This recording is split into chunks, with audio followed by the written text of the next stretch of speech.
თქმა უნდა, რკინიგზა უნდა გაიხსნას, ეს ზოგადად რაც შეიძლება რომ თქვა და ნებისმიერ ეკონომიკას, ნებისმიერი ახალი გზა მხოლოდ აუნჯობესებს ურთიერთობასაც რა თქმა უნდა თუ გნებავთ აფხაზებსა და ჩვენ შორის ეს გააუნჯობესებს და გაამართლებს. ამ არსების ყოველი ფრაზა ისტორიის ნაწილია, სამწუხაროდ. სარკინიგზო მიმოსვლა სომხეთსა და რუსეთს შორის როგორც ჩანს აზერბაიჯანის გავლით ახლა უფრო მალე გაიხსნება. აი, საავტომობილო კავშირი კი მგონი თვალს და ხელშუა იქოქება. ამ ფოტოებზე თქვენ ხედავთ სასაზღვრო სატვირთო ტერმინალს, რომელ საზღვარზე აფხაზეთისა და საქართველოს საზღვარზე, რომელიც მარტო რუსს აქვს ნაღიარები ვენესუელასა და პროჭორილელთა მეგობარ ჰამას. აი აქ, ენგურზე. აფსუებს უცებ რაღაცა გადაუტრიალდა თავში და დაიწყეს გრანდიოზული მშენებლობა. სეპარატისტულმა რეჟიმმა, რომელსაც როგორც კახელი პაპაჩემი იტყოდა, ტრაქში ყვილი უხმება, წამოიწყო ეს მასშტაბური მშენებლობა იქ, სადაც 35 წელია მნიშვნელოვან ტვირთს უბრალოდ არ გაუვლია. ბებიები და ბაბუები გადადიან ბაზრობის ჩანთები და გადააქვთ რაღაც ელემენტარული. 2 ყუთი სიგარეტი თუ ამოგიჩხრიკეს უკვე კონტრაბანდაა. და უცებ აქ, სადაც 21 საუკუნეშიც ხელის ურიკებითა და ცხენის ოთხთვალათი დადიან, რა საბაჟო და სატვირთო ტერმინალი შეიძლება დასჭირებოდა ვინმეს. ამ კითხვას სვამენ ენგურის გაღმაც. 35 წელია საქართველოსთან ომით გვაშინებდა, ახლა რა ვაჭრობა აგიტყვათო. პროჭორილური რეჟიმისგან პასუხებს რა თქმა უნდა ვერ ვეღირსებით. ისევ აფხაზეთში მცხოვრებები თუ აიძულებენ თავიანთ დე-ფაქტო მართველებს რომ რამე ახსნან. თუმცა 3 წლის წინ დაახლოებით ასეთივე ხმაური იყო და მაშინ ბევრი ვერაფერი გაარკვიეს. ენგურზე 2025 წელს ეგრეთ წოდებული duty free მაღაზიები გახსნეს.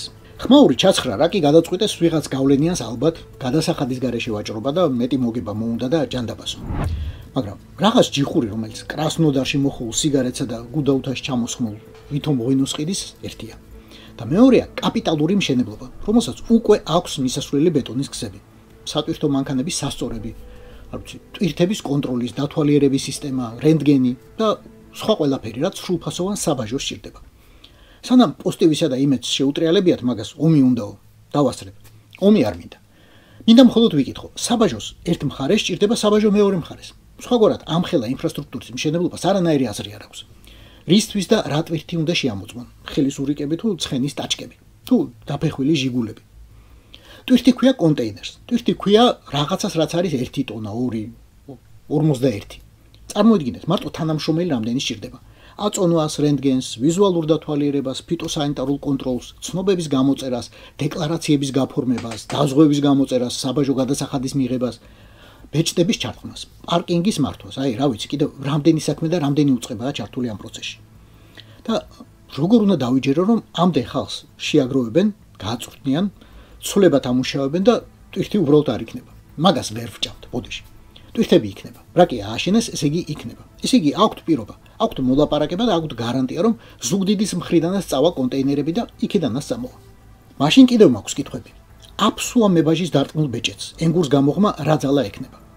მის გამოწერილ დეკლარაციას, ზედნადებს, დაზღვევას, რა ენაზე იქნება? გარანტად ვინ ჩადგება? მანქანებს ქართული ნომრებით გადაატარებენ? სადამდე გაუშვებენ? ფსომდე და იმის იქით? ტვირთის უსაფრთხოებაზე ვინ აგებს პასუხს? ძღოლების უსაფრთხოებაზე და სეპარატისტების სანომრე ნიშნებით, მათი გაცემული მართვის მოწმობებით და ტექნიკური პასპორტებით მძღოლებს ენგურზე თუ გადმოვატარებთ. ჩვენს კონტროლირებად ტერიტორიაზე თავისუფალი გადაადგილების საშუალებას თუ მივცემთ. ტირის რეჟიმს თუ დაუქვემდებარებენ. და სადაური, ვისი გაცემული პასპორტები იქნება მოქმედი? ქართველ მძღოლებს ქართულ პასპორტებში აბსურდ ვიზას ჩაუწებებენ, აბსურდ ბეჭედს ჩაურტყამენ და ქართველი პოლიციელები ამ საბუთს მერე მიიღებენ.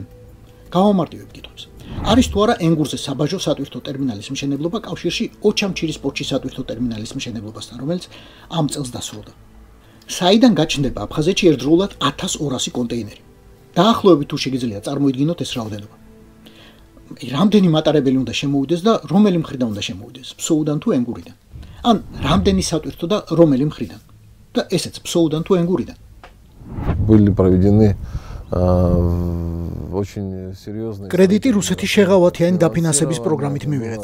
წლიურ 6%-ად. ობიექტის ღირებულება 740 მილიონი რუბლია. Кредитование. პროჭორილელებისთვის, ვისთვისაც ფულს სუნი არ უდის. ვინც ამაყობს იმით, რომ ლეგალურად, ნახევრად ლეგალურად თუ არალეგალურად პუტინს ეხმარება სანქციების გვერდისავლაში და უკრაინელთა სისხლის ხარჯზე მდიდრდება.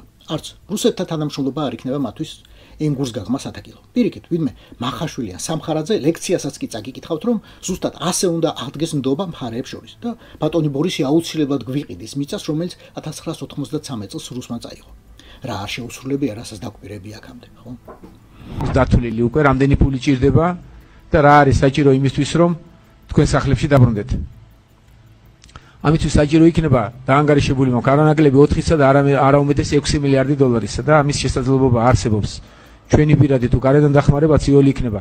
ძალიან ბევრი სახლი იქნება ასაშენებელი და რეალურად უნდა აშენდეს არანაკლები 100,000-ზე მეტი სახლისა. თავს ვერ დავდებ, მაგრამ რუსულ ბიზნეს რეესტრში 2024 წელსაა რეგისტრირებული შპს ტერმინალი ინგურ, რომელსაც დღეისათვის როგორც ჩანს რუსეთისა და უღიარებელი აფხაზეთის მოქალაქეები ფლობენ. ტერმინალის მშენებლობა და აღჭურვა პრაქტიკულად დასრულებულია. დარჩა მხოლოდ წვრილმანი მოსაპირკეთებელი და სხვა რაღაც სამუშაოები. ესე იგი, სულ მალე გვეტყვის გუცი თუ არა რუსი, რა ჩაიფიქრა და რისთვის. და იმ კაცს, ვინც აქამდე ხან ქართველ, ხან პანამელ ინვესტორს უწოდებდნენ, ალბათ მალე უდიდესი აფხაზი ინვესტორიც დაერქმევა. ან მაგისი რა მიდის, ინვესტორი აფხაზთა, ქართველთა, კახთა, რანთა, პანამელთა და სრულიად პროჭორვილთა.